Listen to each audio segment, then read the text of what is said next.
right, everybody. Thank you for joining today.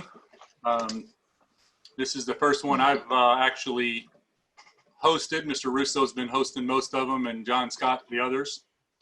But today we've actually got Mr. Ward Jarvis with us, and Ward actually and I go way back in the fact that we both grew up in Paducah, Kentucky.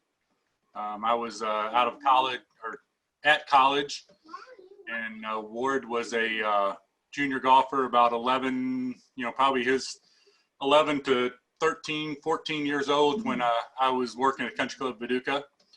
We played quite a bit of golf together, and actually had dinner at his house with him and with his family and stuff. So we've known each other for many years. So thank you for being here, Ward. We're going to kind of start off. So Ward, you're a performance coach for several people out on the tour. I'll let you tell who you work with if you want to, but you've kind of gotten into being a performance coach, and the last 6 months has been a really kind of a whirlwind with you.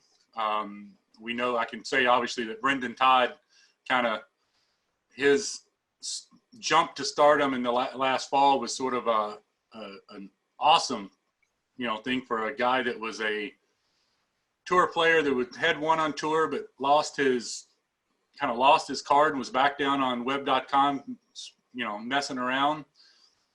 And you were out there, you kind of met him, and then kind of, you want to talk about how you got into performance coaching? Sure. Hey everyone, appreciate y'all inviting me on this this morning or midday, but good to be with everyone. I hope everyone is grinding through this tough time and everything. But anywho, it's been great to reconnect with Sean. Like he said, we do go way back, and if I was to tell kind of the story of how I got into this, performance or mental coaching, Sean may not know, but he's actually a part of it. He mentioned, we met when I was just a kid. So, it basically started, when I was 10 years old, started playing golf. And Sean and I were very fortunate at the club we were at.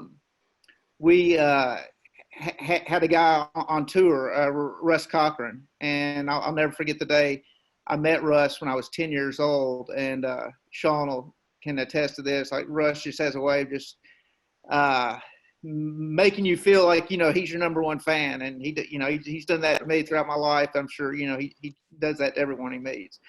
But anywho, it's really funny. I was thinking. We think back, I remember the first time I ever heard of this kid out in California who was a really good golfer by the name, his name was Eldrick Woods, and they called him Tiger. And I'll never forget where I was when I heard that. I was at the Rolling Hills Invitational. I think I was 11 years old.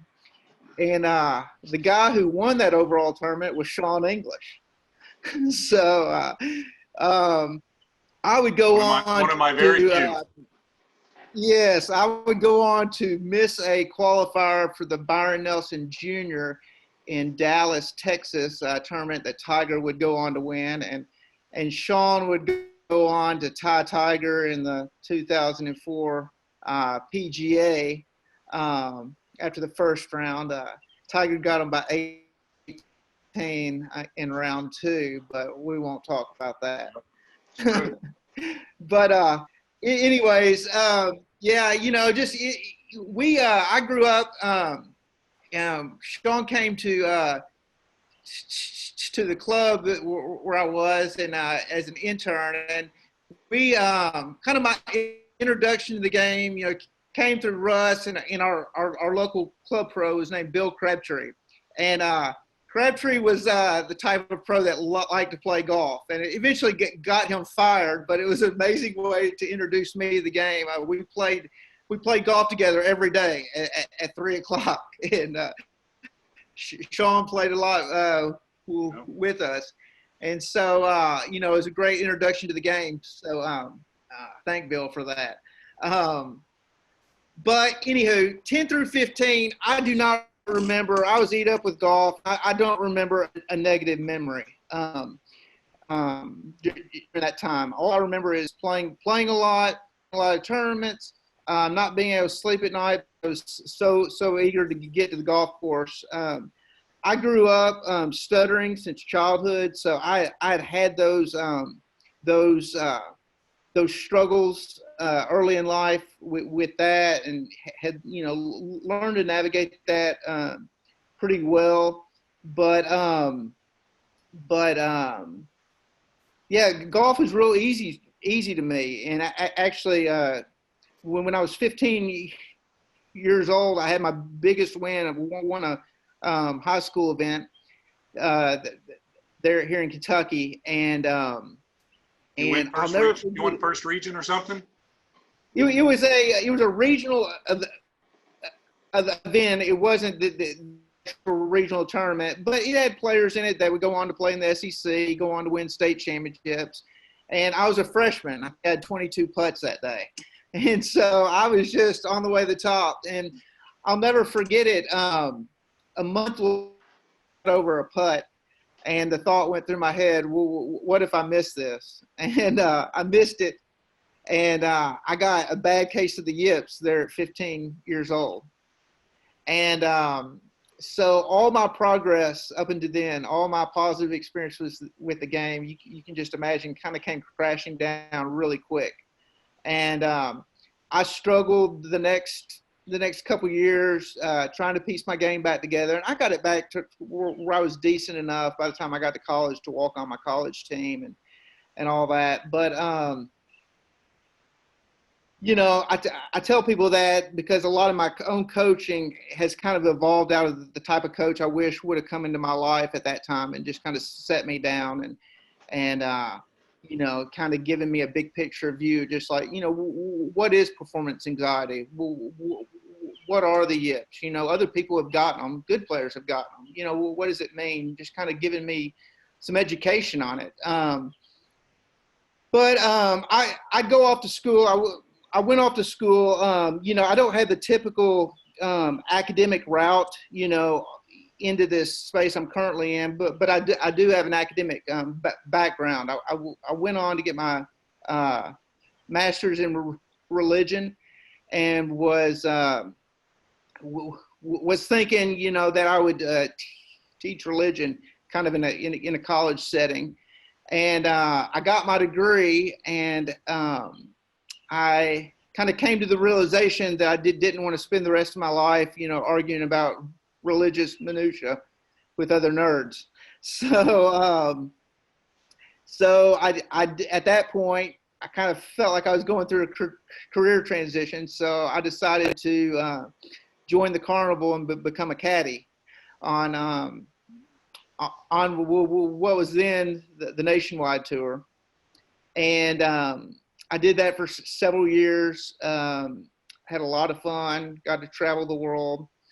And then was home during a break. And actually Russ Cochran's son, who was then grown up by then, he introduced me to my wife-to-be. We fell in love. I figured I better get off the carnival in order to kind of do the family thing. So moved back to Paducah. I had firefighter. Yeah, I had one tournament left to caddy in, and a guy called me up by the name of Brendan Todd. This was in 2010, and Brendan had been on the big show, lost his car, was coming back. It was at the very beginning of the nationwide season, and he just needed a loop for 1 week, and it was in Louisiana. So I'll never forget it. You know, I went down there knowing it would probably be my last official event as a caddy, and caddy for Brendan, great guy. He was in the middle of his first kind of career bout with this, what he would now call the swing yips. and he could barely bust 75, hitting it all over the place. But good dude, good contact. I'd go on to become a firefighter here in Paducah, and I followed the tour very closely, and I tracked Brendan's career and thought it was amazing, to see him kind of piece things back together. He got back out on tour, actually won the Byron Nelson in 14. And by this time, I was starting to really think about, I said I'd been through the yips, and I remember back in my teen years kind of making a mental note of the fact that the yips in golf and stuttering felt exactly the same. And so I never really chased it at that point, but, I'd gotten into firefighting. I'd worked some other jobs where obviously I had to talk with other people and in these type of settings and make cold calls and some sales jobs and had to speak kind of in time-related situations and struggled to be honest with you in a lot of situations. And I came across some research that kind of just changed my life. A book by a guy named Matt O'Malley called Revolutionizing How We Understand and Treat Stuttering. And basically it was grounded in what would be called movement theory, just kind of how the body organizes any types of movement, where it's speaking, any type of motor learning, motor movement. And anywho, it just kind of opened my eyes to not only what stuttering was, but how it kind of connected the same mental dynamics going on were kind of the same struggles I had in golf and anything that involves motor learning. So I started kind of, seeing that this could really be applicable to other achievement domains, performance domains, anywhere, basically I call performance just the formulation and execution of the intent, in kind of a competitive arena. And so I started putting together some ideas, and it's kind of turned quickly kind of into coaching gig, coaching juniors on the mental game, and had a lot of my contacts on tour that I started kind of talking through some of these ideas. And I got the idea, because all firefighters have second gigs. So I got the idea, this is kind of turning into my second gig. And I figure I just, how cool would it be if I shared these ideas with Brendan, a guy like that who had at the end of 2015 had hit another terrible career slide and missed 40 cuts in a row. So I really hadn't spoken to him other than a single text in 2014 congratulating him, but still had his number. So I said, what the heck? The worst he can say is no. And so long story short, I called him up. We talked for 2 hours, and we've talked for every single week since that day in August of 2018. And that's kind of, now for people who don't how I got into this space. Brendan, of course, last fall ended up winning not once, but won back-to-back weeks, and then almost won the third week. I think he had a top 10 the third week. Yeah, he actually had a two-shot lead going into the final round of the RSM, and finally just ran out of gas. It's very understandable, but still had a fourth place finish, and so took the number one spot in the FedEx, into the break, and has come back out and made every cut, played solid, kind of regaining his footing, and some different pairings and stuff like that. And the last tournament that we were at, last round, I was actually at the Players, and as everyone knows, things got called after the first round, but he played an amazing first round, and 3 under, no bogeys, was ripe for the rest of the week. So what do you think was making it hard? What was making golf hard for Brendan? Why was he struggling so much? He had the miss, obviously, but like you're saying, a lot of these yips that you feel like are more motor learning performance issues than they are anything else. What did you guys start working on? What did you guys talk about? Yeah, Sean, I've actually got a slideshow here. I'm trying to get, I'm sorry, guys. I'm not great at this Zoom stuff. Trying to pull it up. Should I have a share option here? Yeah, you should have a share option where your mic and audio were. Okay. Wonder, seems to disappeared on me.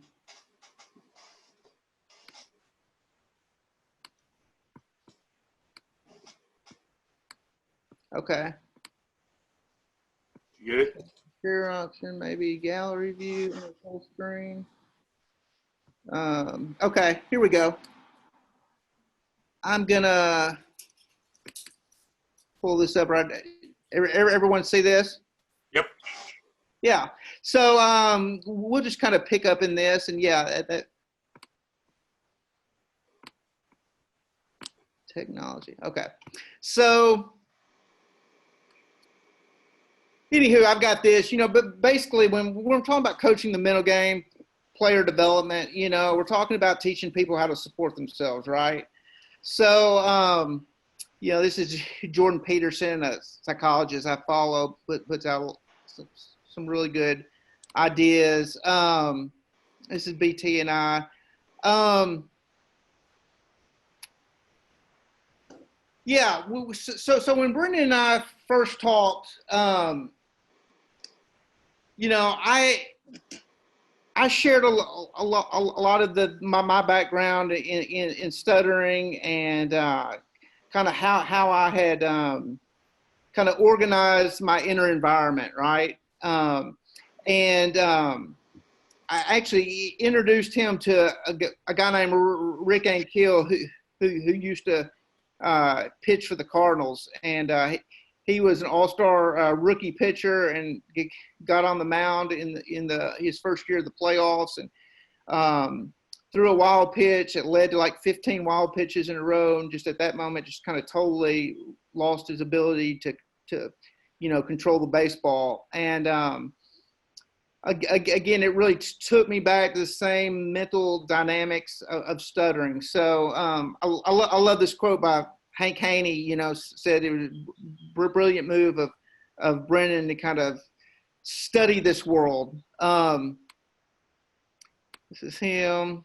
So yeah, we took a look just at his inner environment, and we out of that, kind of came this whole concept of the box, Sean, and you and I have talked about that, but basically the box is just another another name for competitive environment, and really breaking down those elements, and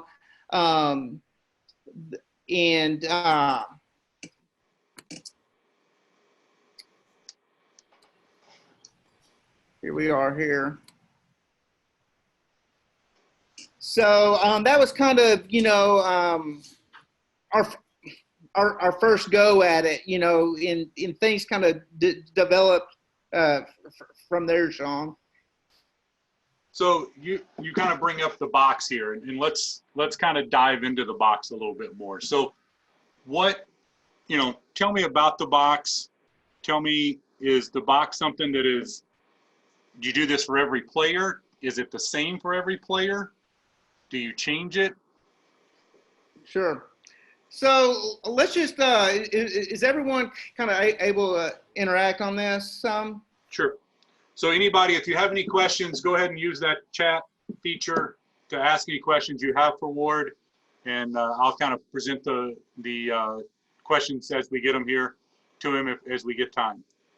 So just let's get some ideas going here. When we talk about, because we're all in the business of developing players, right? Whether it's people with elite talent, people who are just starting the game, people who, you know, are successful in other walks of life and are coming into golf and finding it incredibly frustrating.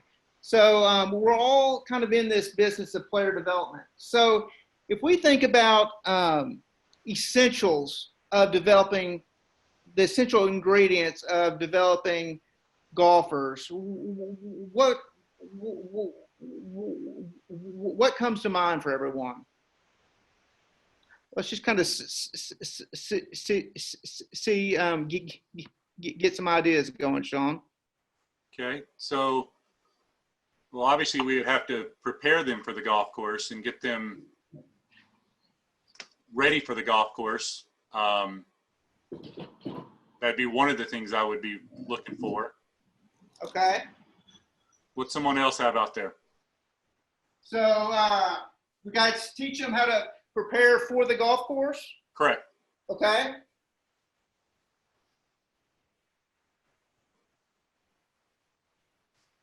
Okay. How about some others? And you know, people can type this in the chat section. You can kind of feed them to me. You got emotional security. Okay. So dealing with emotions. Physical fitness. Fitness.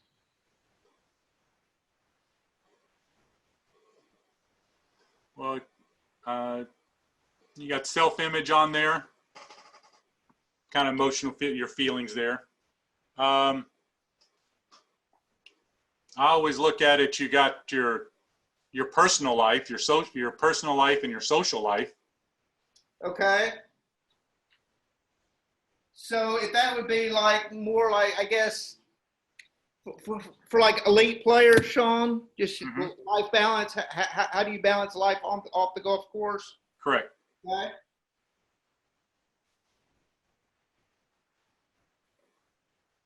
How about life on the course? What would we? What do people need to be good at golf? Stress management.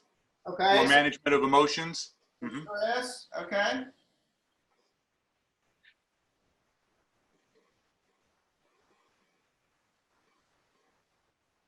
Okay. If we were just to break down golf, you know, what's going on in golf? Your competition, your expectations. Okay, expectation management. Knowing your tendencies. Most of you guys, I assume, are swing instructors, right? For the most part, I think everybody on here. I mean, you got all PJ pros, yes. So we spend a lot of time on the swing, right? So if you're teaching someone how to play golf, you're going to teach them how to swing, I would say. Right. Okay. Technical knowledge, yes. Okay. That was on here. So mechanics.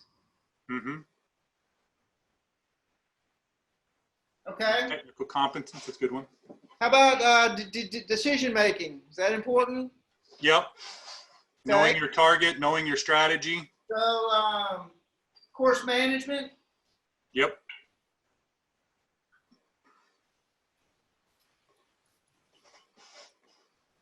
Okay.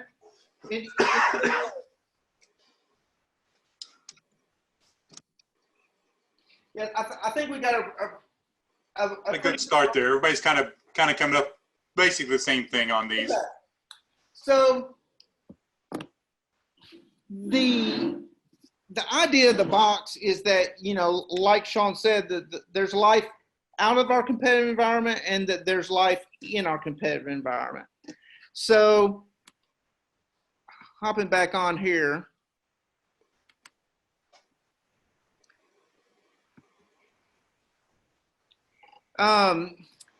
As you can see, the box is basically symbolic of an all-in domain. And I basically say that a player enters into this domain during the first pre-shot routine of the day. So you see these arrows up at the top. That's what that represents. You're actually entering into this space. And then everything that goes on within a 4 to 5 hour round of golf is all connected, right?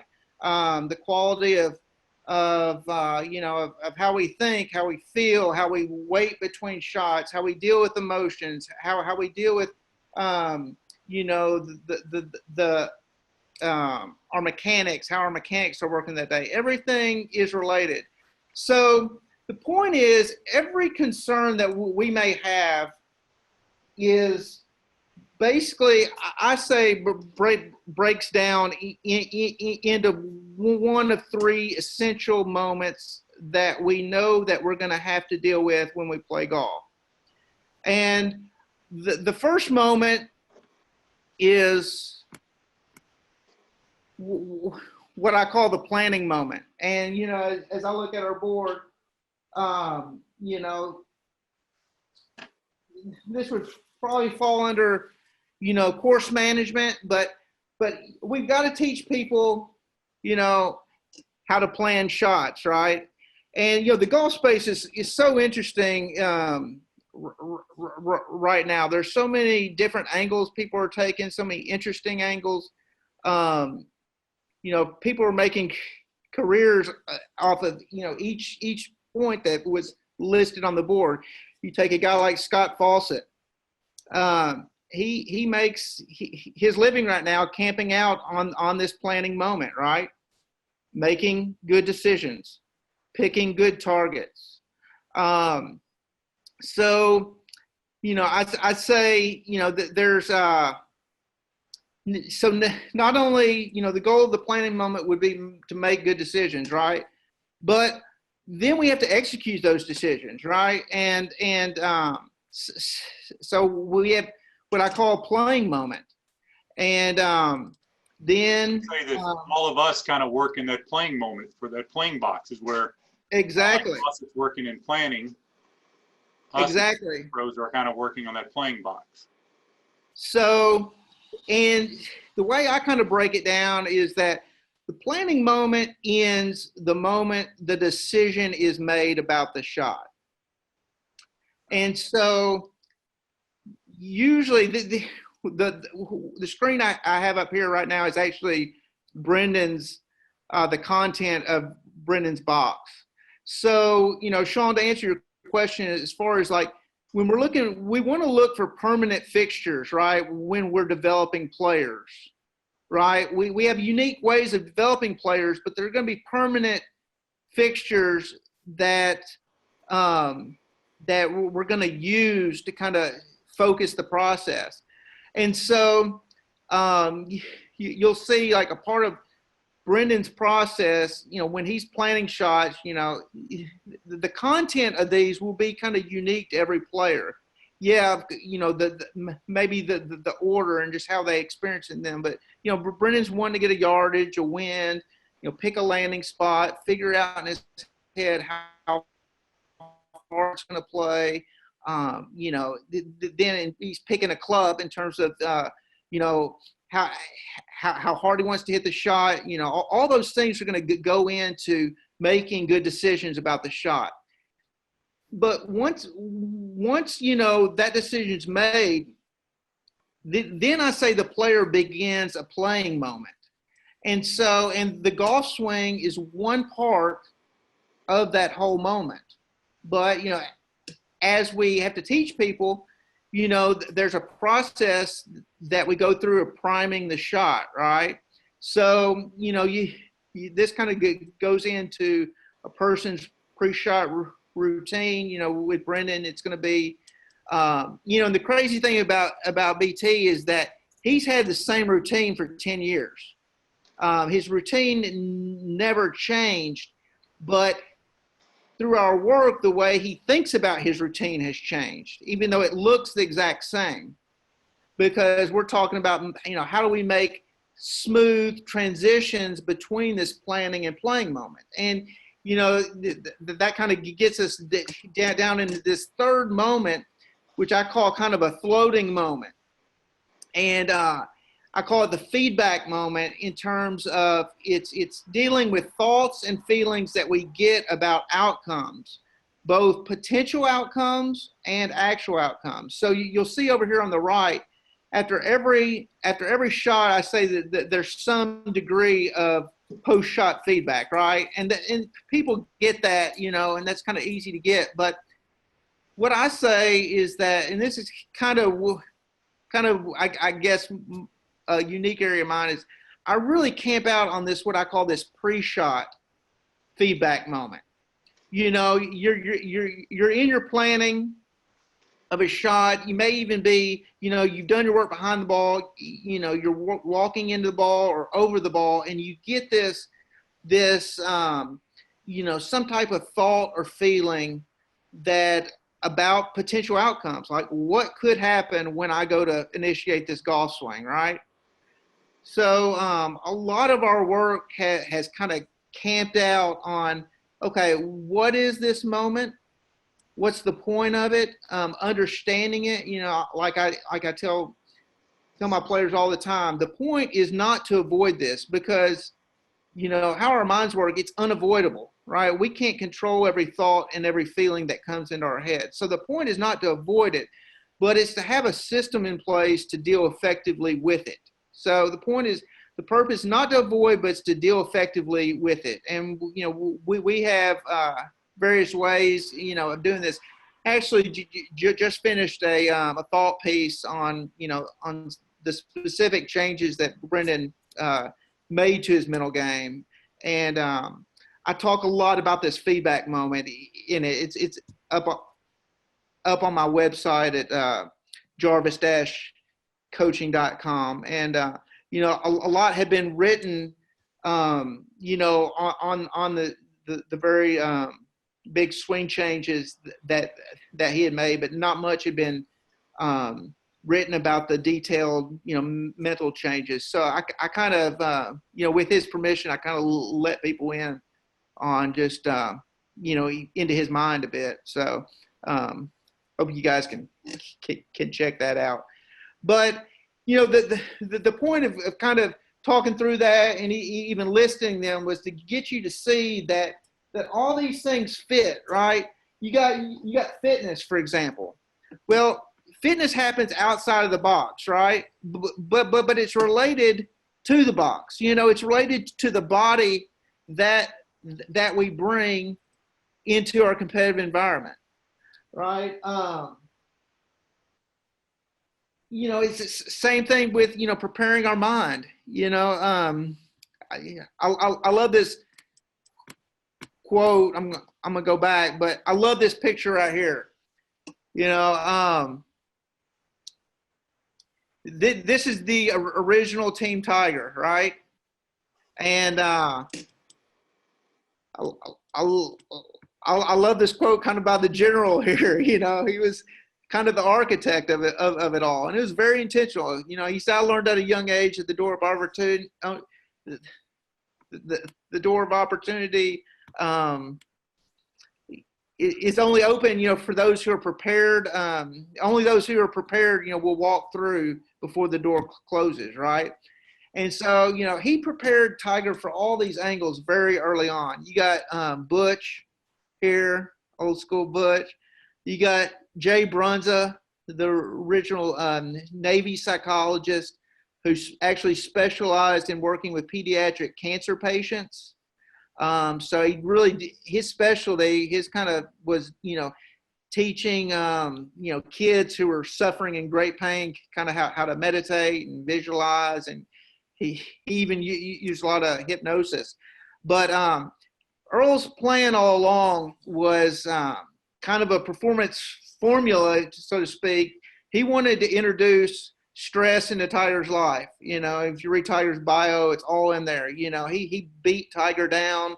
You know, it was kind of demented in some ways, but it definitely worked to produce the greatest golfer ever seen. But Jay's role was Tiger.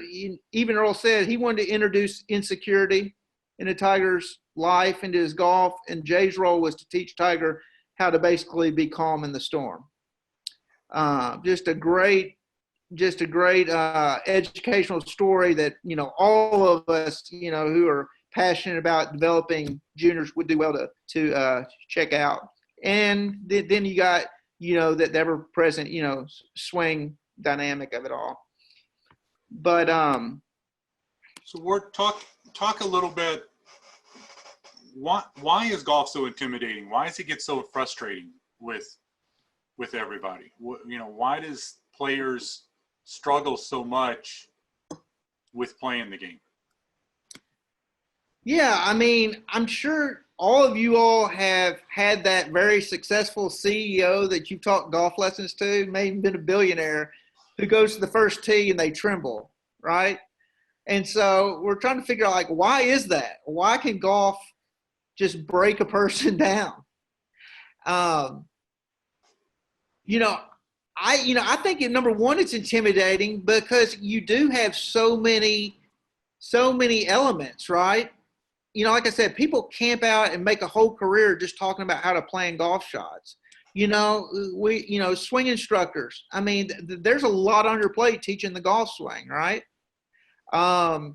You've got all the emotional, mental stuff that, you've got to,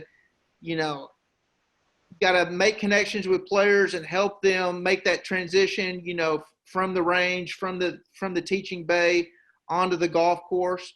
There are so many, it's a dynamic environment, right? I like to say the mind is a moment to moment thing, and the golf environment is such a moment to moment thing. And, I really feel like, we've got to kind of have a system in place to teach people how to have a healthy and enjoyable experience with the game. And, this is obviously the system, I've created. We've got to control what we can control, and so much in golf is uncontrollable. At the end of the day, we can't control what we shoot. We have no certainty of how we're going to feel when we tee it up, how our swing's going to be, our mind's going to feel, our swing's going to feel. The distractions that are going to come our way. So at the end of the day, really all we can control is our mindset, right? Is our outlook on ourselves. That's why I really camp out up top. Probably the first several months of working with Brendan was all just to remind him that, hey, you're still an elite performer. Even though you're failing miserably, you're still elite and you're very close. All you need is a little kind of mental order, to kind of bring some order to this chaos. And so, I really camp out on just teaching people a solid self-concept, right? So at the end of the day, when we're really our criteria for, getting better, when we're assessing a player's development, I think each one of these moments has to be taken into consideration, right? As far as, okay, and I was talking with Sean, I really don't have to camp out a lot with Brendan and my tour players on the planning moment. We do some when it comes to that emotional element, oftentimes involved in pulling clubs, right? You get to really visually intimidating shot. And, we may have those discussions about, okay, this is the hole where you really need to kind of have that 8 out of 10 feeling that I can pull the shot off 8 out of 10 times with the club I'm pulling, right? Versus, okay, I'm going to hit the driver here, but I feel like I've got a 30% chance of hitting it well. We all know golf courses where that will just destroy your score, one swing and it's the automatic double. So, but so we'll camp out there, but really it's just, it's that whole process of how do we teach people, we talk about being smooth and making smooth transitions, but how do we teach people to do the same mentally, right?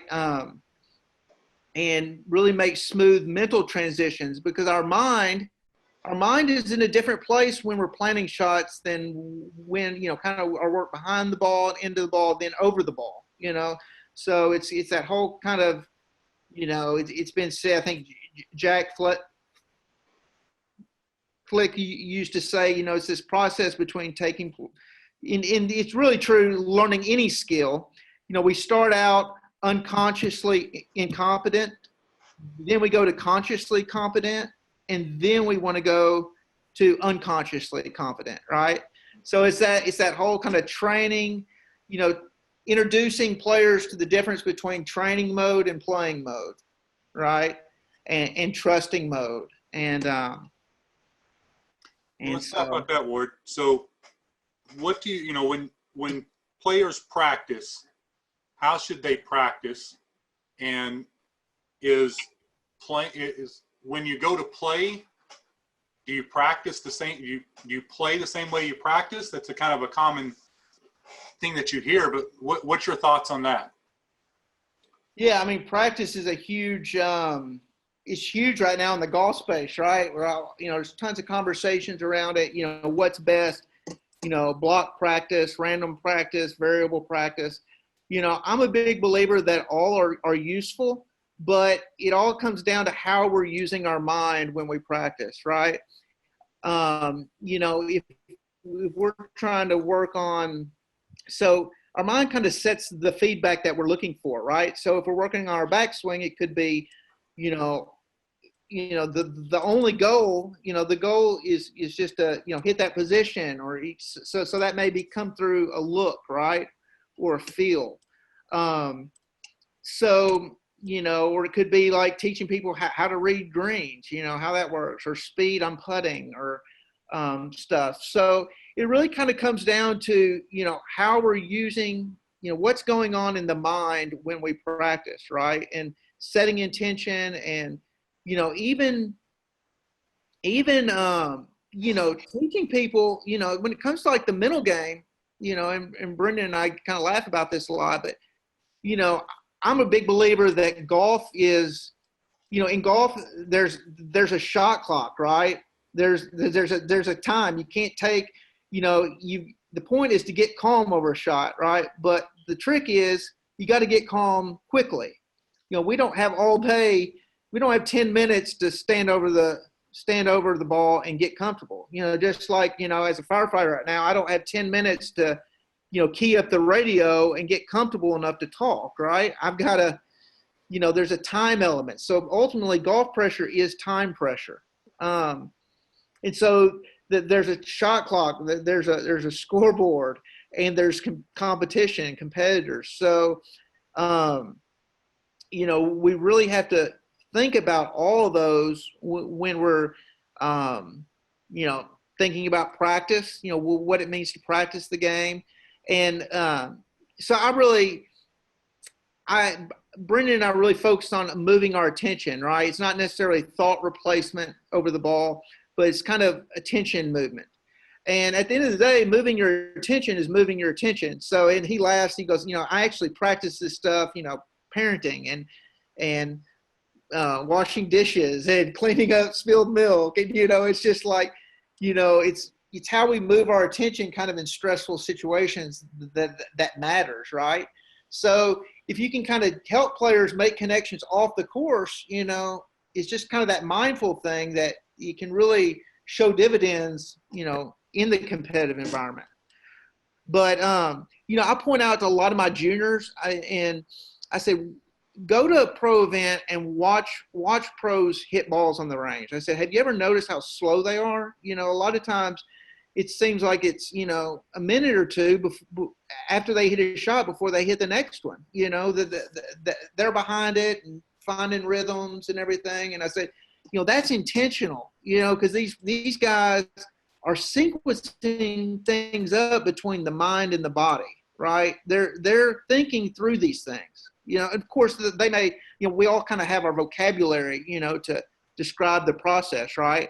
But so I really emphasize that with my juniors. Like, it's not just, hitting one ball after another, that's not always the best way to practice, but it's really paying attention to that mental feedback when you're practicing, and even as instructors, when we're structuring practice for our players.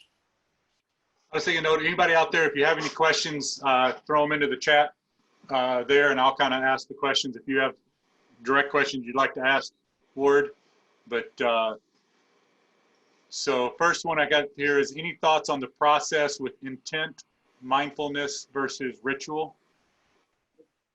You know, when it comes to, I like to describe mindfulness as kind of like if meditation is exclusive focus, right?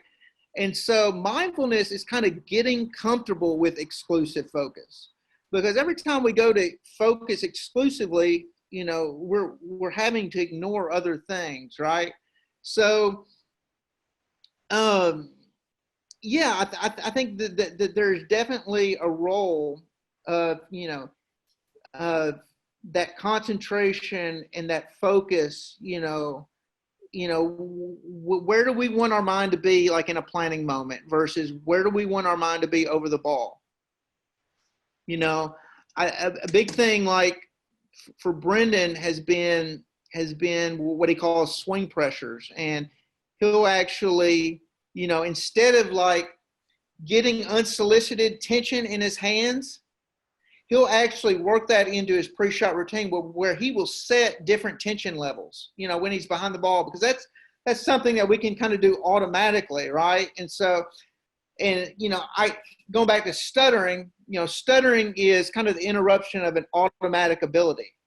As y'all can see, I do have the ability to talk, but it's got to be automatic. And so a lot of times when we're struggling with automatic things, you know, that other element of our mind, that our ability to predict pain, danger, and that ability to control kind of goes towards that whole element of automatic ability. And that's where things kind of get locked up in the process. So just, you know, teaching people to be, you know, mindful of all that type stuff.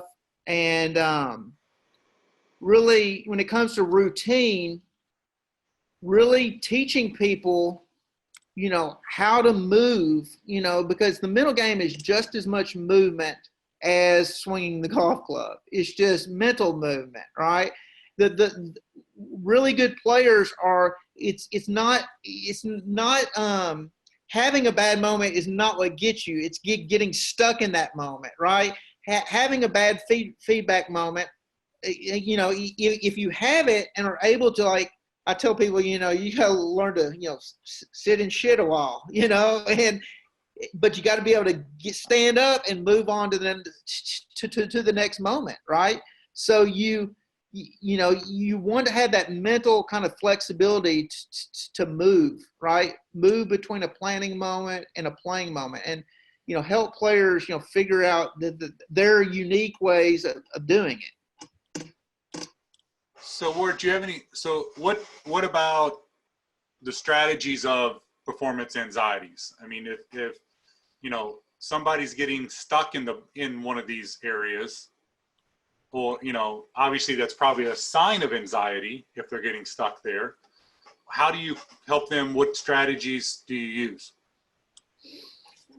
Well, you know, we work a lot. I work a lot with my players on, you know, introducing certain, you know, mantras kind of into their game. And what those mantras are is just reminders, right? We've got to be able to remind ourselves and, you know, use effective self-talk, right? So being able to kind of vocally place ourselves in the box, like tell ourselves, like, I'm in a planning moment, you know, you know, and I know what that means to be planning a shot. Or if a feedback moment comes up while you're, you know, in the pre-shot moment, tell yourself, you know, I am in a feedback moment, and you know what that is. So it's not really something that has to freak you out, right? If we recognize it, that it's just something that the mind kind of does naturally, right? If, you know, so, you know, in those performance anxiety situations, you know, going back to just how we get mentally organized to deal with it, to understand it, to have a plan, a place to go. I think all those things are very, very important. And, you know, I'll do I've got like little reminders, and like one of my mantras, I mentioned that, I just tell people feedback is feedback. So I'm always kind of saying that to myself and, getting my players to realize that, hey, at the end of the day, it's just thoughts and emotions about what can potentially happen, right? So if we actually embrace that, we can kind of filter through that in a healthy way and then kind of move on to reestablish our focus. But, I'll do little things like even when I get stuck talking sometimes, I'll like look at my hand and just my ability to make a fist, right? Or thinking about, on the golf course, my ability to do things that are automatic and then just kind of remind my brain that, that's kind of how the golf swing needs to be. Once I initiate that swing, you got to kind of, that whole process of letting go of control in order to kind of gain control. So, those are very, unique to each individual. I do know that part of expanding our comfort in uncomfortable situations, it's basically a performance concept called deep practice. If we go back to this slide right here, I had a speech therapist when I was in elementary school, and one of the things that we did that we would go into a room and I would make phone calls. This is back in the 80s. I would make phone calls like Dillard's and ask for like red sweaters, because obviously the phone was kind of my moment of performance anxiety, right? My moment for a lot of stutters, not knowing who's on the other end makes a big difference. And so, I would make phone calls, and that was my process of kind of expanding that comfort zone. I listened to a great podcast here recently on the Golf Science Lab. He had a couple guys from Team Australia, their national junior development program, and they were talking about how they develop juniors. And basically the guy was saying, like, look, a lot of these elite junior golfers have never really dealt with stress on the golf course because they're just so naturally good, right? And so they just go out and dominate. But the problem is sooner or later in their career, they're going to hit a point of pressure, right, that they're not prepared for. So he says we actually, we divide them up in groups, and we make them look like short speeches or sing a solo or just do weird things that put them out of their comfort zone. So we can actually see them responding to stress, because we may not see them responding to stress, when they're in our teaching bay or, even on the golf course. But just teaching people, what stress is and just how to deal with it, in a healthy, effective way is kind of, where it's at. So, this is kind of my childhood slide here, and, this phone represents a lot to me, but, same dynamics are going on. It just comes back to a lot of reminders, a lot of structure, and just putting yourself out there, I guess. Okay. All right. Well, we're coming down to the end here. Any last questions you want to ask, Ward, before we get off of here? So obviously, Ward, you've kind of, we've talked about it a little bit. We've talked on the side. I mean, to go through the stuttering like you did as a child, and then you kind of had the yips in high school, and then now as a firefighter, I mean, you kind of, I guess, have embraced this and the anxiety kind of thing. Because, I mean, you've been kind of through a lot of it throughout your life. I mean, it's just kind of part of you, I guess you could say. Yeah, I mean, in fact, if I hadn't gone through that struggle, I wouldn't be sitting here right now talking to you guys. That's awesome. Well, I want to thank you, obviously, for being a firefighter and be a first responder.